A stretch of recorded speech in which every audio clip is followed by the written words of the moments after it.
Voilà, Frédéric, merci Ouais. beaucoup d'avoir accepté notre invitation. Après les câbles sous-marins, les câbles terrestres. Alors, je vous avais dit qu'au Credo, on aimait bien la technique. Bon, là, je pense qu'on va avoir de la Ouais, technique. Voilà. un petit peu. Je vais essayer d'être didactique. Donc, je me présente, oui, Frédéric Chatter. Donc, je suis alors, société Equinops. Donc, je suis PLM, donc Product Line Manager. Donc, je suis responsable de la ligne de produits des équipements WDM. Alors, je ne sais pas si vous connaissez la société Equinops, hein, juste, je vais en dire quelques mots. Donc, on parlait de la souveraineté, hein.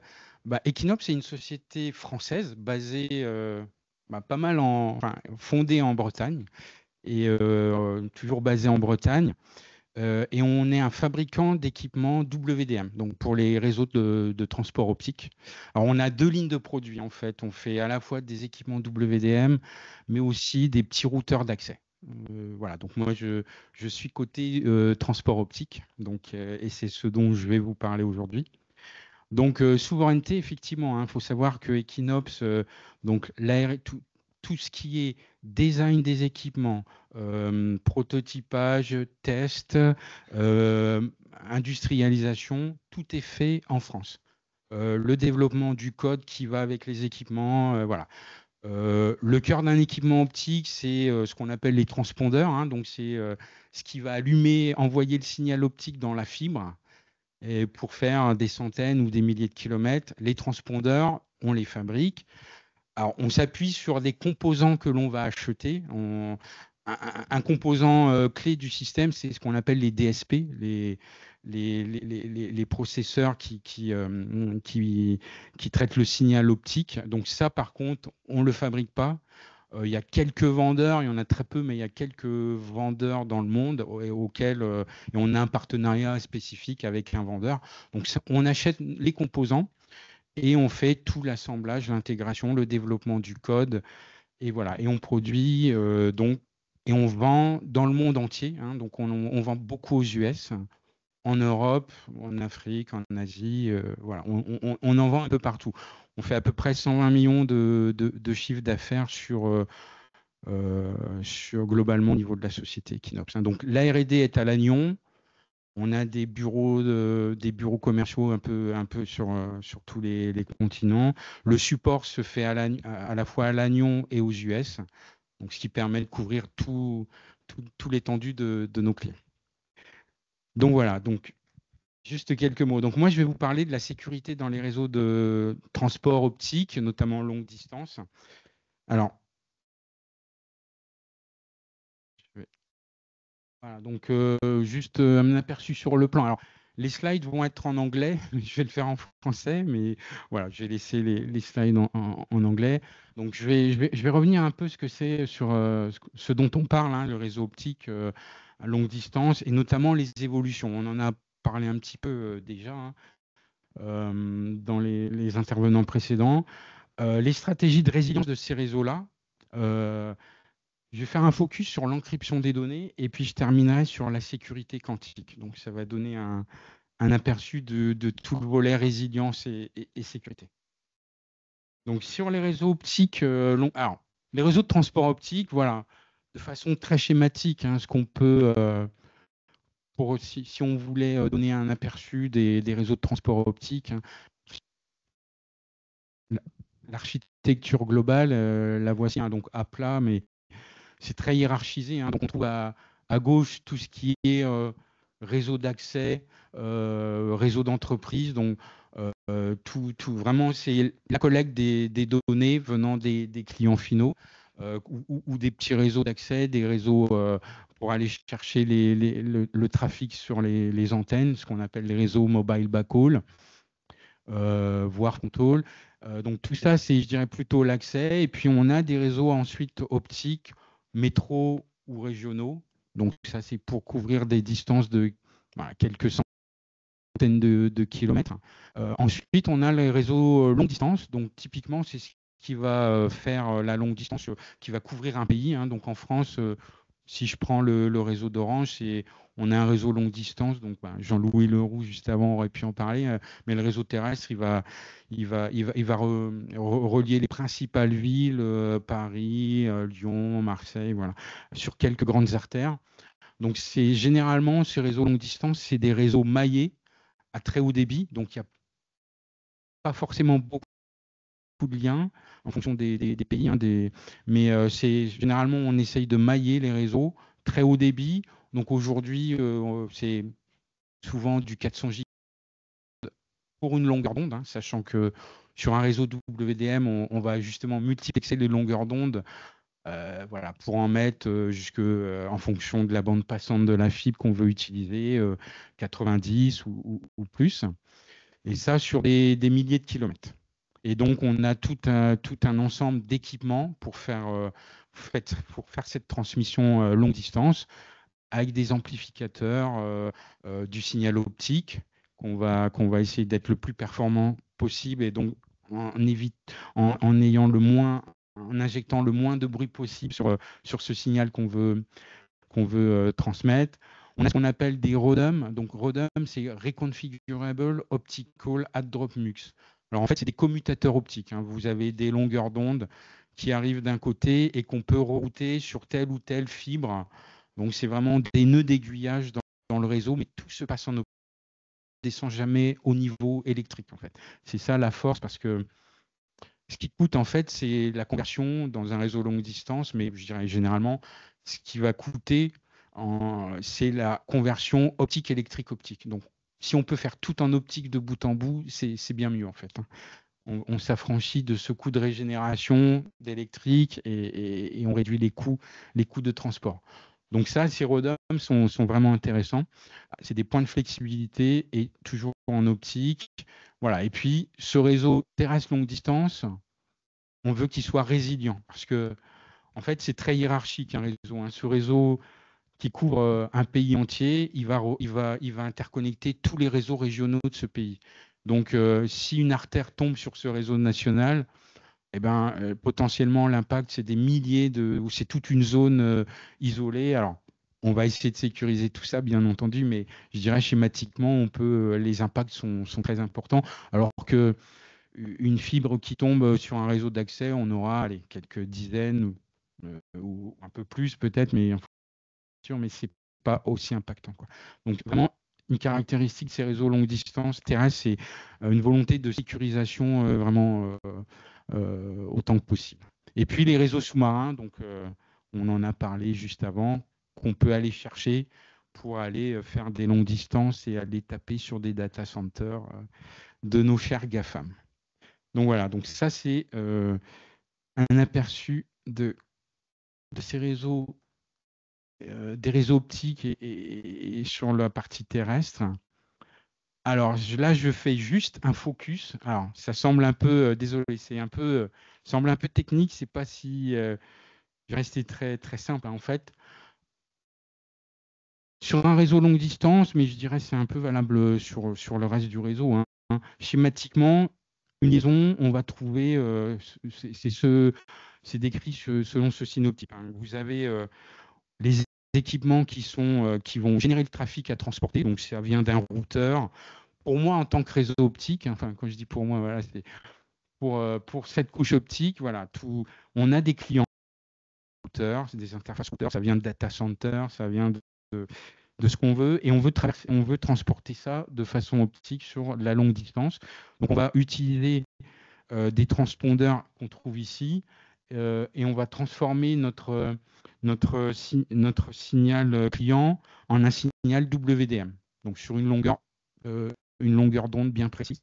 On va ensuite multiplexer ces longueurs d'onde et on va les envoyer sur la fibre. On va éventuellement amplifier donc tout régulièrement le long de la fibre, quand on a de la très longue distance à faire, tous les 80-100 km, jusqu'à l'autre extrémité où on récupère, on a des transpondeurs pour récupérer la longueur d'onde optique, en extraire aux clients et les renvoyer vers les routeurs d'extrémité. Donc voilà, donc schématiquement, donc ça c'est ce qu'on appelle une ligne optique. un système de ligne, tout ce qui est purement optique, donc les amplificateurs, les multiplexeurs optiques, tout est en optique. Donc on appelle ça un système de ligne optique. Et puis on a les équipements actifs qui sont des transpondeurs qui font la conversion du signal client qui lui est je dirais black and white, hein, donc il n'y a pas de couleur, il n'y a pas de fréquence, enfin il y a une fréquence mais pas précise, et ensuite on transforme ça sur une fréquence bien précise conforme aux normes WDM. Donc là-dessus, très schématiquement, il y a différents challenges. Ce qu'on voit, c'est que cette partie, donc déjà les services évoluent. Tout à l'heure, Jean-Louis Leroux disait tous les 2, 3, 4 ans, le trafic il double dans les réseaux. Hein, parce que les services, on a de plus en plus de services à transporter. Il faut savoir, hein, les plus chargés sur les Orange, Netflix, c'est du 80% de la bande passante. Hein, du réseau d'Orange, c'est du Netflix le soir. Donc voilà, de plus en plus, le trafic augmente. Donc, ce qui veut dire que cette liaison-là, ce transport optique, il va falloir pouvoir accommoder cette augmentation de trafic. Donc là-dessus, ce qu'on fait, c'est il y a une évolution très rapide des technologies liées au transpondeur. Donc aujourd'hui, tous les 2 ans, on a aujourd'hui des nouvelles générations de transpondeurs. Donc aujourd'hui, Equinox, nous, on fait des transpondeurs pour produire des longueurs d'onde à 800 gigabits par seconde. On saurait faire à 1,2 Tera, mais on ne le fait pas parce que la distance étant vraiment très limitée. Pour le moment, on est à 800 gigabits et on sait transporter un 800 gigabits jusqu'à 1000 km environ. Et nos compétiteurs, c'est Nokia, Huawei, ZTE, enfin tous les grands noms. C'est ce qu'ils font aussi. Hein, donc on est à peu près en phase. Alors ces transpondeurs, vraiment, il y a une grosse évolution technologique parce que la montée en débit, c'est clé hein, pour s'accommoder de la montée en trafic, du besoin de monter en trafic, et surtout aussi pour réduire les coûts. Hein, puisque plus on va monter en trafic, plus on va réduire le coût du gigabit transporté. Plus on bourre de trafic la fibre, et plus on l'optimise et on réduit le coût du transport au final. Donc ça, c'est une très forte évolution là, sur les interfaces. Par contre, sur le système de ligne, c'est beaucoup plus lent. Les amplificateurs, quand on en installe, c'est pour des dizaines d'années dans les réseaux. La fibre aussi, on ne va pas changer ça tous les 2-3 ans.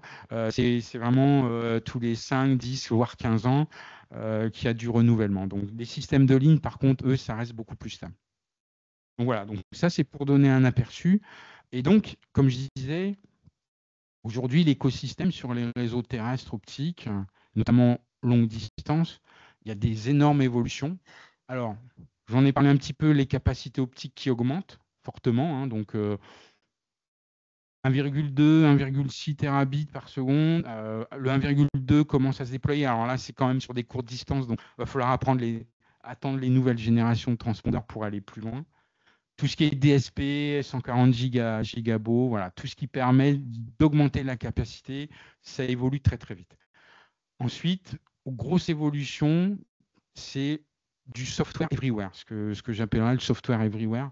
Alors, on en a dans les équipements de plus en plus. Hein, donc, on a des cartes dans chaque équipement aujourd'hui WDM. On a ce qu'on appelle une carte contrôleur qui porte beaucoup de software et de plus en plus. Contrôler le hardware, bien sûr, de l'équipement et toutes les features, toutes les fonctionnalités que permet l'équipement, mais aussi pour s'interfacer, pour rendre opérable le réseau. Pour opérer le réseau, on a des tas de protocoles, on gère beaucoup de données, donc il y a du software derrière pour faire de l'analyse de données, pour faire de l'automatisation. Et on en a parlé un petit peu auparavant, l'IA qui arrive. Donc l'IA, c'est avant tout c'est du traitement de données. Donc il faut des données à la base. Donc de plus en plus, il faut fournir des données, analyser des données, voilà, pour superviser son réseau, prévoir les pannes et des choses comme ça. Donc le software, de plus en plus, je dirais, prégnant et important. Et qui dit software dit sécurité de ce software. Hein. On va y venir, bien sûr. Et puis une autre évolution là, je voulais en parler aussi, c'est l'ouverture des réseaux. Donc en fait, aujourd'hui, de plus en plus, il y a une volonté des opérateurs d'utiliser des équipements et des solutions de transport optique qui sont pas propriétaires, mais qui sont ouvertes. Donc, quand je dis ouvert, c'est conforme à des standards qui sont publiables et avec des data models pour certains qui sont ou avec du code open source. Donc, ça reste ouvert et ça permet une interopérabilité entre vendeurs. Moi, Equinox, par rapport à un Nokia, on peut imaginer interopérer au niveau optique, sachant qu'avant, c'était impossible, hein, bien sûr. Et ça donne une liberté aux opérateurs pour mixer, pour ne pas être lié à un seul vendeur sur la durée de vie de leur réseau. Mais si ça se passe mal avec un vendeur qu'ils ont déployé, ils peuvent, sans avoir à tout retirer de ce vendeur-là, rajouter, introduire un autre vendeur assez facile. C'est plus simple quand c'est ouvert. C'est propriétaire. Donc voilà, et à tous les niveaux, software, hardware, l'ouverture, la surface, je dirais, attaquable où la complexité du réseau est beaucoup plus grande. Et donc, sur un réseau spécialement longue distance, cœur, qui couvre un pays, la résilience, on voit bien qu'elle sera clé et c'est un sujet majeur. Hein. Quand on rend quelque chose plus ouvert, plus complexe, il faut s'attendre à aussi augmenter la résilience. Donc, il y a différentes stratégies pour augmenter la résilience. Une stratégie à différents niveaux. Hein. Il y a au niveau équipement, bien sûr, équipement et puis réseau. Donc, au niveau d'un équipement, on met de la redondance dans l'équipement, hein, sur les organes vitaux, les composants vitaux, la protection et des redondances au sein même de l'équipement. Et puis, au niveau du réseau, on va avoir des mécanismes de protection au niveau alors je vais en parler juste après, hein, mais des mécanismes de protection où typiquement on va viser en cas de panne ou d'incident dans votre réseau, on va pouvoir rétablir le trafic typiquement 50 millisecondes. On a aussi des mécanismes de restauration, je vais en parler. Donc ça c'est plutôt au niveau équipement réseau. Au niveau réseau, mais plus côté service, on va pouvoir, pour améliorer la sécurité, l'encryption, encrypter, chiffrer son trafic. Et donc, pour ça, on a besoin d'algorithmes qui soient robustes. Et ça évolue très, très vite, hein, parce qu'on voit bien que les capacités de déchiffrement, nos algorithmes doivent suivre les capacités de déchiffrement des attaquants. Et voilà, donc il nous faut des algorithmes robustes et aussi un management de cette sécurité lié à l'encryption. Et puis, je dirais au niveau du management du réseau, donc là, je dirais c'était équipement, réseau, service. Et puis, au niveau management, donc sur tout réseau, on manage son réseau, hein, un opérateur manage son réseau. Donc, il faut le faire avec des protocoles sécurisés. Aujourd'hui, on oublie tout ce qui n'est pas sécurisé, protocole sécurisé. C'est plus du HTTP, c'est du HTTPS. Voilà, c'est plus du SNMPv2, mais il faut du SNMPv3. Donc, on va vraiment vers une sécurisation. Tout ce qui est en termes de management, on s'appuie sur des protocoles sécurisés, des redondances au terme de management. Hein. Donc, on n'a plus un seul centre de management, on va en avoir deux ou plus. Donc, on est sur ce qu'on appelle des architectures high availability en termes de management. Et puis surtout, il va falloir assurer une veille des vulnérabilités, hein, qui apparaissent, hein, et pouvoir corriger rapidement avec des patchs, que ce soit des protocoles, du software qu'on utilise, il va falloir les corriger. Aujourd'hui, il faut savoir que dès que vous avez une faille qui est publiée, quasiment le lendemain, vous avez les outils des pirates qui sont à jour pour utiliser cette faille. Donc, si vous ne patchez pas immédiatement, dès que le patch est disponible, vous êtes potentiellement soumis à une attaque qui peut faire des dégâts. Il y a quelques années, pour un bête certificat SSL aux États-Unis, la moitié des données des Américains, hein, leur nom, prénom, sécurité sociale, enfin, leur crédit bancaire, enfin, la moitié de la population a vu ces données-là pompées par des attaquants soutenus par la Chine, hein. Ça, c'est connu, hein, je ne sais pas si vous le connaissiez, mais voilà. Et les numéros de sécurité sociale, ils ne vont pas changer, hein, aux États-Unis. Donc, vous les avez pour la vie. Donc, c'est quand même des gros. Et tout ça à cause d'un bête certificat SSL qui n'était pas à jour. Donc, voilà. Donc, il faut vraiment mettre à jour et gérer sa sécurité, surtout au niveau software. Voilà, donc ça j'en ai parlé. Donc, alors, sur les stratégies, comment on peut augmenter la résilience de son réseau? Alors, il y a des aspects qui sont liés à l'architecture de votre réseau optique. Donc, bon, là j'ai fait j'ai présenté les couches, hein, donc sur un réseau optique. Sur l'architecture, je vous ai présenté, on peut définir plusieurs couches, hein, finalement. La ligne entre deux amplificateurs, la ligne et l'ampli, donc qui comprend les amplificateurs, le niveau des canaux optiques. Alors ma souris n'est pas. Si tu mets la bougie. On a le niveau du canal optique et on a le niveau tout en bas des clients que l'on veut transporter.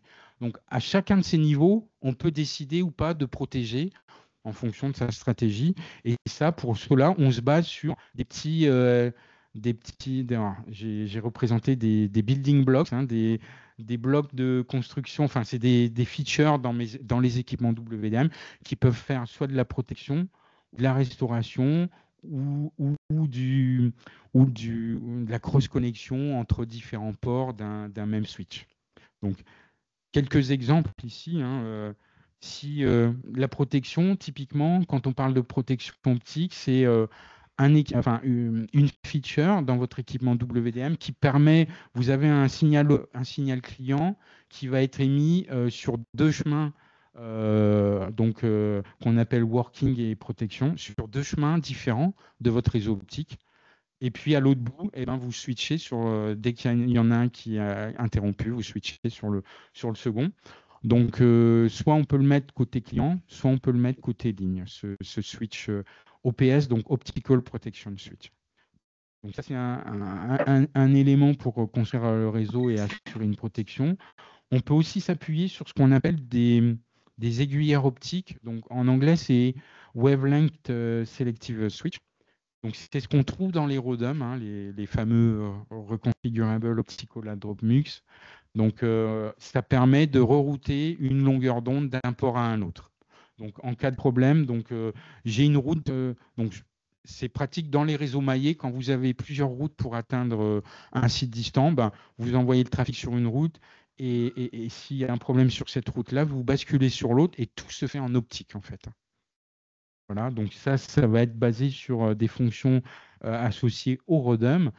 Et puis, on peut avoir aussi de la protection associée à des fonctions qui sont plus conformes au standard OTN. Donc là, c'est au niveau électrique. Le dernier cas, c'est au niveau électrique. Donc là, vous envoyez votre signal électrique, votre signal optique, vous le récupérez, vous extrayez les données en électrique et ensuite vous protégez à ce niveau-là. Donc ça se fait avec à des niveaux qu'on appelle OTN. Donc voilà, c'est différent. Je ne vais pas trop rentrer dans le détail, mais voilà un exemple, hein, ici. Donc vous avez vos fameux blocs de protection en rouge. Soit vous les mettez donc aux deux extrémités entre vos amplificateurs, là EDFA, et donc vous protégez la ligne. En cas de panne, vous switchez sur l'autre ligne, ou vous pouvez les mettre dans le cas du bas, côté vraiment à l'extrémité, au niveau des services. Et donc là, le service qui vient de votre routeur, par exemple, il est dupliqué et donc vous protégez vraiment toute la chaîne entre les deux. Hein, donc, que ce soit une panne d'ampli, de RODM, de transpondeur, vous protégez. Donc, vraiment, il y a un choix d'architecture à faire. Voilà, donc c'est. Alors, ensuite, le deuxième niveau de protection, c'est ce qu'on appelle la restauration.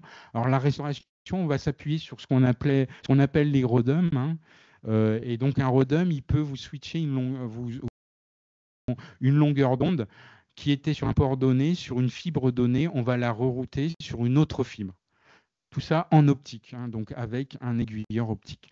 Et donc, dans un réseau maillé comme il y a à droite, où vous avez plusieurs routes pour atteindre un site distant, eh ben, vous pouvez mettre en place 2 chemins et en cas de panne, ben, vous reroutez au niveau optique, soit donc automatiquement, soit sur vraiment action d'un opérateur, vous pouvez rerouter.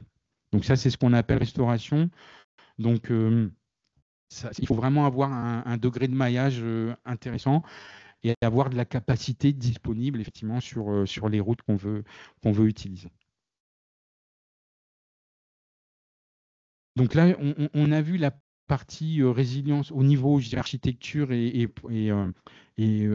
fonctionnalité de protection.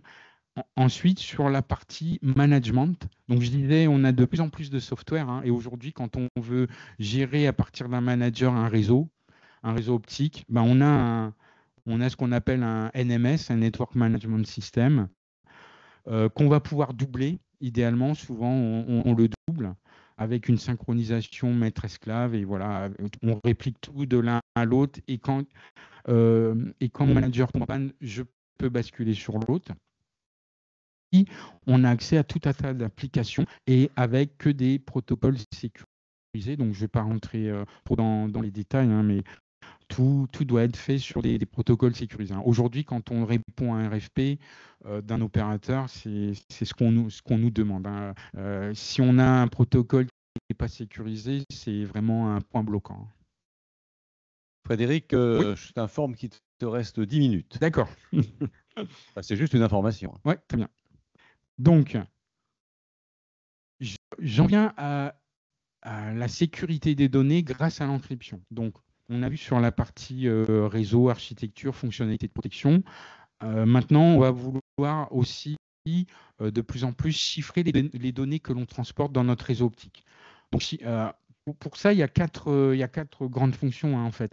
Pour chiffrer, avant de chiffrer, on veut s'assurer que les 2 équipements qui vont se parler et échanger les données chiffrées, c'est les bons interlocuteurs, et qu'il n'y a pas quelqu'un qui s'est glissé entre les deux pour récupérer des données.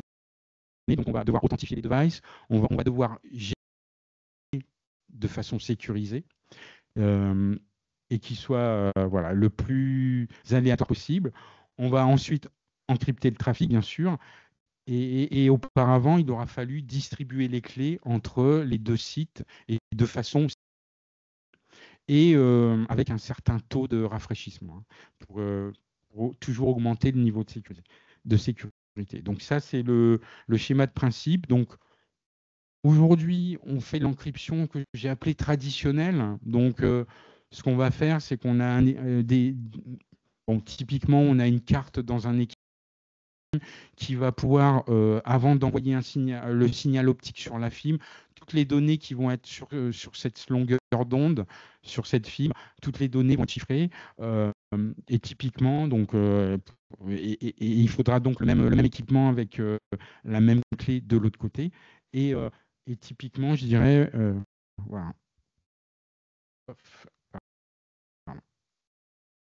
Et voilà, ce qu'on utilise aujourd'hui, c'est des protocoles, des algorithmes d'encryption type AES 256 avec un échange de clés Diffie-Hellman.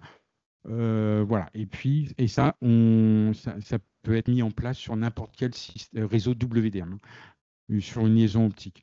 Voilà. Sans trop rentrer dans le détail. Et donc, l'avantage, c'est qu'on encrypte au niveau de la payload optique, hein, donc des données transportées sur l'optique. Donc c'est assez rapide avec une latency assez faible.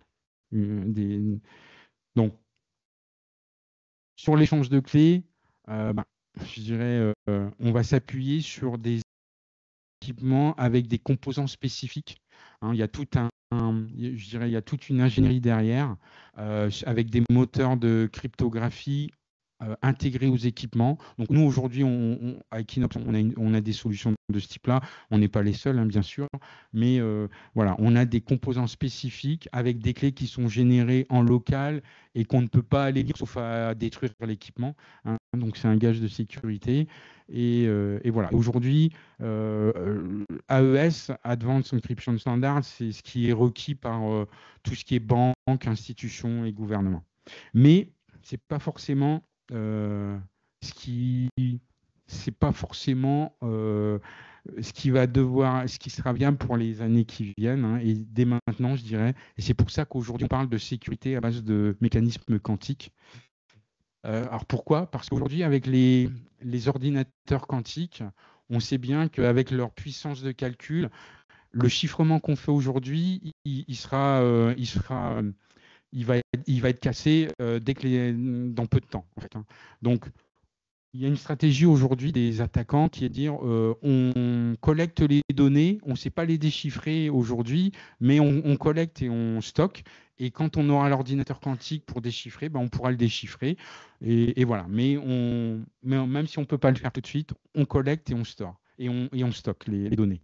Donc, ce qui veut dire que même aujourd'hui, même si on n'a pas d'ordinateur quantique capable de casser l'AES 256 dans un temps raisonnable, euh, il faut déjà se protéger de ça, quoi. Donc, il y a vraiment, et pour à titre d'exemple, hein, je dirais avec un RSA 2048, aujourd'hui, hein, il faudrait des milliards d'années pour casser ça. Et avec un ordinateur quantique, c'est quelques heures, hein. Donc, le message, c'est de dire aujourd'hui, il faut se protéger dès maintenant, en fait, quand on veut chiffrer, parce que ce qu'on appelle le QD, où les ordinateurs quantiques seront assez puissants pour déchiffrer ce qui est utilisé dans les clés publiques qu'on s'échange, ben, ça va arriver rapidement entre 2030 et 2040, et entre-temps, il y a la possibilité de stocker les données de la part des attaquants. Donc, comment on fait face à ça? Il y a deux solutions. Des réseaux qu'on appelle quantum safe, des réseaux optiques quantum safe, hein. Donc, à base de ce qu'on appelle des algorithmes post-quantum cryptographie. Donc, ce sont des algorithmes qui vont être robustes à des attaques, des algorithmes d'encryption qui vont être robustes à des attaques d'ordinateurs quantiques. Et puis, associés à ce qu'on appelle la QKD, donc Quantum Key Distribution, c'est où on va pouvoir générer et échanger des clés entre les sites qui doivent discuter de façon chiffrée, et en utilisant des propriétés quantiques du photon. Voilà. Et ce qui permet de...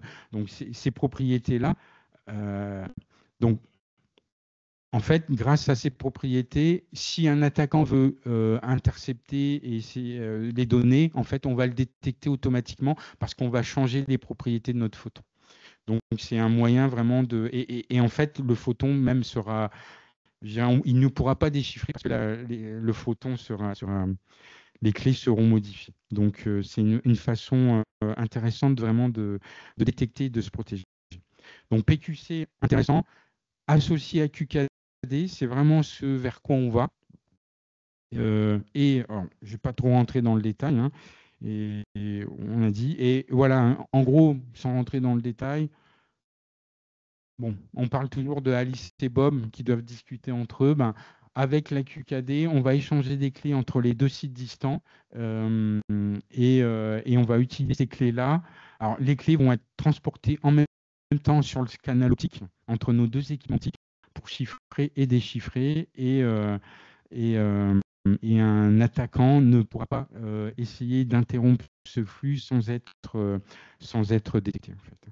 Donc aujourd'hui, il y a des limitations, mais il y a des limitations sur on ne sait pas amplifier un échange de clés, enfin un canal optique d'échange de clés, on ne sait pas le régénérer. Donc du coup, il y a des limites, des distances très, très faibles, enfin très faibles, jusque 100 km aujourd'hui, mais voilà, on ne sait pas aller au-delà encore, il faut attendre des répéteurs optiques quantiques ou des mémoires quantiques. Donc voilà, il y a encore pas mal de limitations. C'est un sujet en développement, hein.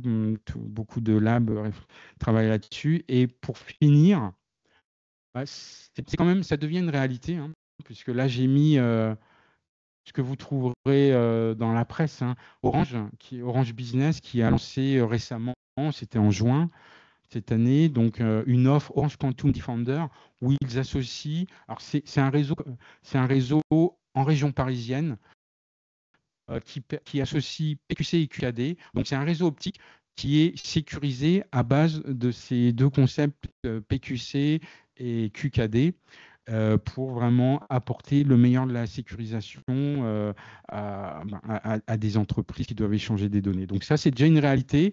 C'est rendu possible. C'est en région parisienne pour le moment, sur le réseau de fibre commerciale. Voilà, et c'est avec des taux de clés très élevés. Donc, on régénère les clés très rapidement. Et ça, pour sûr, ça va se déployer de plus en plus en fonction des avancées technologiques. Voilà, donc c'est ce que je voulais dire. Et merci beaucoup, Frédéric, pour cette présentation.